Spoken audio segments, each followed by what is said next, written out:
Cowboys get the best pick in the first round, and the Eagles, well, their first 2 picks were less than satisfying.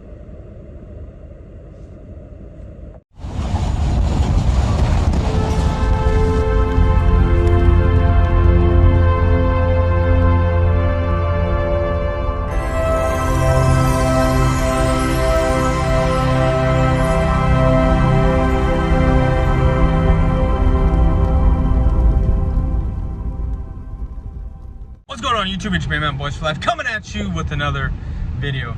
Now, I messed up my intro when I was first trying to export this video. So you're gonna see me with haircut, and you're gonna see me with long hair because I have to redo this. So we're gonna get into this video, and this video is basically stating the worst picks of this, because I came across a video, right? And I have these clips from this video, and I was just watching. I was going through the rabbit hole of the NFL draft, and I decided to watch this. And lo and behold, it gave me top 5 worst draft picks of this year's draft and top 5 best picks of this year's draft. Now, it absolutely means nothing to nobody until you view these clips, until you see what I saw. And this reiterates everything that I've said. It talks about JALEN REAGOR being the number 5 worst draft pick in this draft, and then the Jalen Hurts pick being the number 3, I think, worst draft pick that happened in this year's draft. And it's not because these guys aren't good. It's not because they have no production value. It has everything to do with where they got drafted and the value that they have. Okay, Jalen REAGOR is not a 21st draft selection. He's not. His value was not there. The Eagles, and in this video you will see them talking about it. The Eagles could have traded back to get REAGOR. Everyone thought that it was going to be Jefferson that was going to get selected, and Jefferson, and I'm telling you right now, if there was not a Ruggs, a Lamb, or Judy, or if it was just one of those 3 guys, you know, if 2 of those guys don't come out and it's just Jefferson and, you know, Henry Ruggs, or Jefferson and Jerry Judy, or Jefferson and CeeDee Lamb, Jefferson would have been the number 2 wide receiver in this draft, guaranteed. If none of those guys come out, Jefferson is the number 1 overall wide receiver in this draft, guaranteed. Not saying he gets picked as, you know, first wide receiver, but I'm just saying his value was there. And you will go and you will see this as this video goes on, and you'll see why Jalen Hurts is. It was one of the worst picks in this draft. But you'll go on and see that in this video. And of course, we have CeeDee Lamb being the number 2 best pick in this year's draft. And with the Cowboys taking him because they took someone they didn't need, and they just took him because why not add more firepower to your already star-studded offense? But let's get into this first clip, and you will see why Jalen REAGOR should have never been taken at 21. Number 5 worst, Jalen REAGOR. Now for their sake, we're glad the Philadelphia Eagles addressed the wide receiver position in this first round. What we don't like was the decision to take TCU wideout Jalen REAGOR over Justin Jefferson of LSU. Countless mock drafts had the Eagles taking Jefferson. And for good reason. Simply put, the 6'1", 202-pound Jefferson has a greater skill set and a much higher ceiling than REAGOR. REAGOR isn't going to provide that. He's got a nice set of wheels and all. But don't the Eagles already have Deshaun Jackson? So instead, Jefferson goes to a Minnesota Vikings team that has continually challenged Philly for playoff positioning in the NFC over the past few years. The Eagles were in desperate need of finding a new leader for their aging, injury-prone receiving core. And I can't help but think that Jefferson, not REAGOR, was better suited for that role. And even if REAGOR was their man, you have to think that the Eagles could have traded down to get him. Oh, and that Jalen Hurts selection in round 2, it was incredibly uncalled for. Yo, you guys almost killed EDP. What the wrong with this? Hate him. I hate you. Howie Roseman is one of the best in the business when it comes to drafting and finding good value, but we're already highly discouraged with this 2020 showing. See that clip right there? That clip reiterates everything I have said. Talking about Jalen REAGOR doesn't have the skill set to be that top leader, that type of guy. Everybody thought Eagles were going Jefferson. Jefferson, let's just face it. Let's face it. Jefferson is a guy who, if it wasn't for CeeDee Lamb, if it wasn't for Henry Ruggs or Jerry Jeudy, or if it wasn't for just 2 out of those 3 guys, if only one of those guys was going to come out of this year's draft, Jefferson would have been the second pick. Would have been the second, not second pick, but second best wide receiver coming out of that draft. He would have. Jefferson was the 4th to 5th best pick coming out of that draft. You have Brandon Ayuk, who's interchangeable with Jefferson. Reagor, to me, he wasn't there. And as you can see, it was the very first person to be on that out of the top 5 worst and best. He was the top. He was number 5 at worst, at being the worst pick the Eagles did. Wait till you see the second one, because let's go back and think. Eagle fans wanted CeeDee Lamb. They wanted CeeDee Lamb, but you know, we took him. And let's not forget that Howie Roseman said CeeDee Lamb was the apple of the Eagles' eye. So when Howie Roseman said that, every Eagle video maker or just typer was on that bandwagon, on that train, talking about CeeDee Lamb, CeeDee Lamb. Hell, I even showed you clips of Philly 500 yesterday freaking out because they weren't doing nothing to get CeeDee Lamb, even though he says he wanted Ruggs. Because I went over to his live stream and he said, oh, I wanted Ruggs. Ruggs was the guy. Look at all my videos. I get it. Ruggs was the guy, but who were you advocating for in that draft? CeeDee Lamb. Actually, to be honest, you wanted anybody that had CeeDee Lamb, Jerry Jeudy, or Henry Ruggs. Anybody coming to Alabama or Oklahoma, you wanted. That's who Philly 500 wanted. That's facts. That is facts. when the Jalen Reagor pick came up, he said, "At this point, I'm not mad about it. I'm not mad about it. It is what it is." But the clip is right. You could have traded back. You could have traded 3, 4, 5 spots back. Hell, you could have traded out of the second round and got another second round and still got Jalen Reagor. You would have to been early in the second round to trade into, but you could have got Reagor at number 2 with a plethora of more picks. You could have.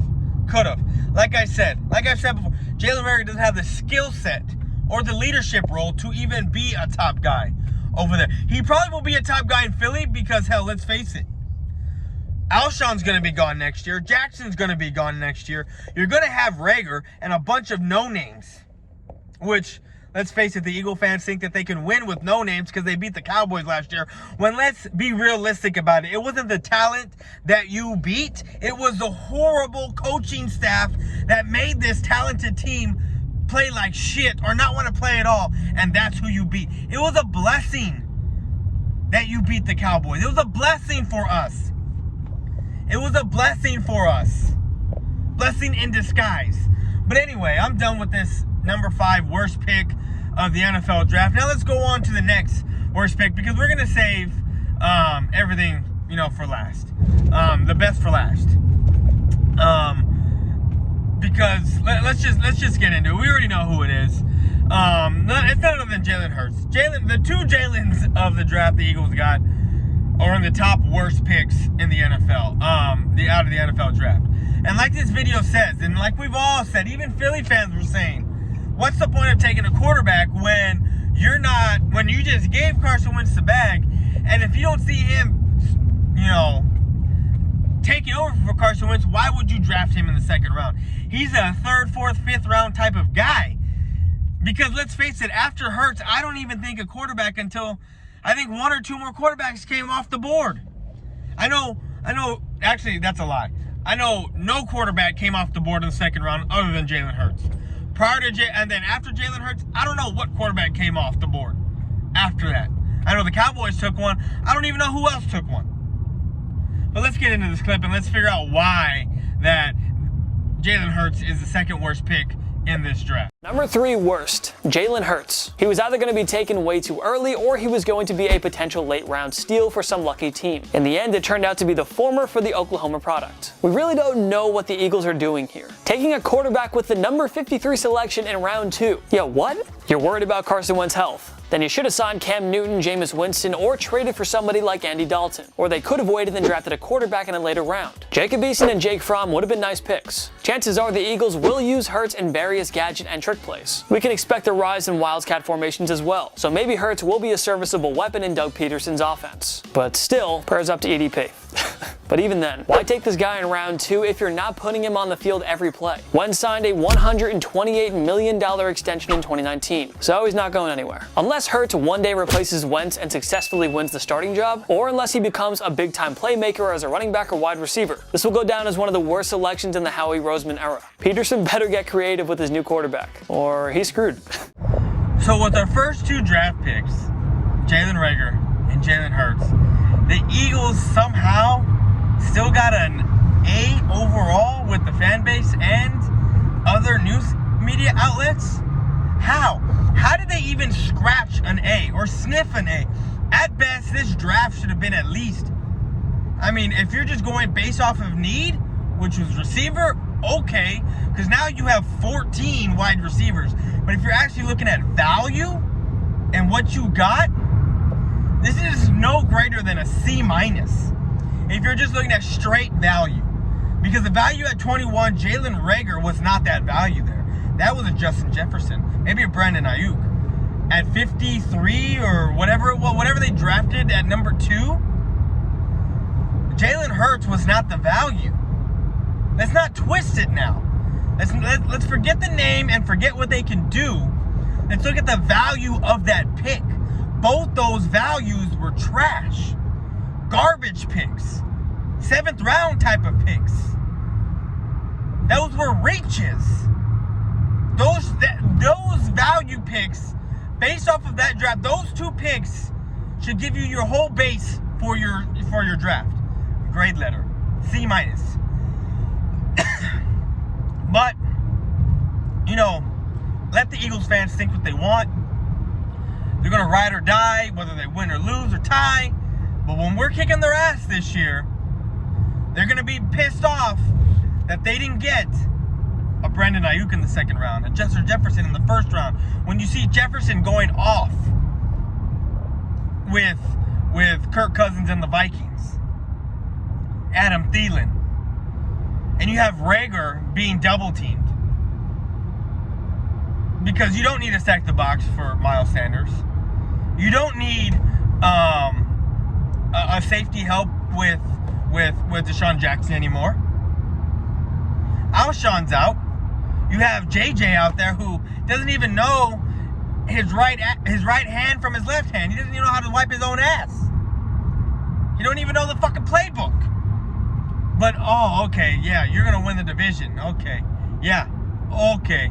Because let's face it, your other draft picks, Hightower and your other wide receivers, you're listening to too much, Eagle fans, of what Brunson and Philly 500 are saying.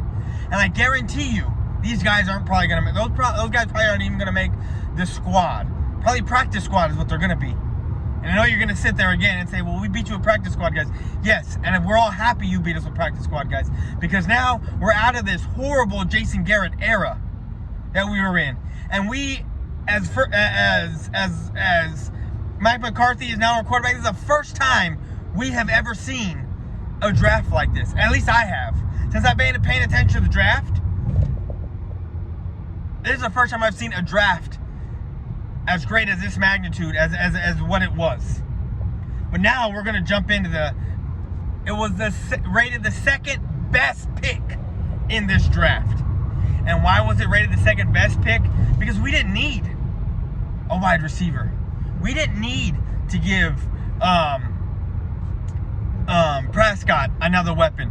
Why? Because we had more pressing issues. But what made this pick so sweet and satisfying, not because we stole, not because we took them, because the Eagles took the Dallas Goedert 2 years prior to that, taking our tight ends. No, this is what people fail to realize, is that You have a draft board, and you have guys on that draft board. Just because they're on their draft board doesn't mean that that's their guy that they want. Yeah, if he was there, okay, but if not, okay, he's not. So Eagle fans think that we were out for some type of revenge by taking, because they took Dallas Goedert. No, we took CeeDee Lamb because we knew the quarterback position was going to be there. We did. And somehow, when it's either going to be the quarterback or the safety, and when Delpit, Winfield, and McKinney, I mean, once McKinney went off the board and you just saw tight end, offensive line, running back, wide receiver, you know, all kinds of stuff other than corner being taken and safety being taken, we're over here sitting like, oh, okay. And let's not forget the Jalen Hurts being taken. We were over here, Cowboys, like, oh, Trayvon Diggs is about to get drafted. Christian Fulton's about to get drafted. One of these guys, Delpit's about to get drafted by the Cowboys. And then the safeties went like that, and then that left us with Trayvon Diggs. It was so satisfying. But let's just get into this clip right now, because this reiterates everything I have to say about CeeDee Lamb. And after that, I'm going to get to the fact that why Cowboys stole him and why he dropped. And it has nothing to do with the fact that he was slow, like Eagles fans say he was, like Philly 500 says he was. It has nothing to do with the fact that there was something wrong with him or he's just not that good. And I'm going to explain why, but here's the clip. Number 2 greatest, CeeDee Lamb. You know you have an elite skill set and ultra high ceiling when you're considered a steal. When you went 17th overall, Lamb, Jerry Jeudy, and Henry Ruggs were the big 3 wide receiver prospects. One can easily argue that Lamb is the most talented and the most likely to succeed, and yet Ruggs and Jeudy both went before him. We're very sure that Jerry Jones didn't have Lamb on his wish list, because there's no way the Dallas Cowboys owner could have imagined he'd be there. Wide receiver was the least of Dallas' needs at the draft, but Jones knew he couldn't pass on this world-class talent. Lamb will join Amari Cooper and Michael Gallup to form the undisputed top wideout trio in the NFL. They should give opposing defenses fits alongside Dak Prescott, Ezekiel Elliott, and one of the strongest offensive lines in football. For all we know, he'll overtake Cooper as the top receiver in Big D. I mean, kind of unlikely, but it's possible. Boy, I love that. Undisputed wide receiving core of the NFL. I love how that sounds. I just love it. It has a nice ring to it. But anyway, what did I tell you? What did I tell you about CeeDee Lamb? Okay, most likely to succeed with his skill set. Now let's get into why Eagle fans are salty and saying that, oh, Jalen Reagor is better.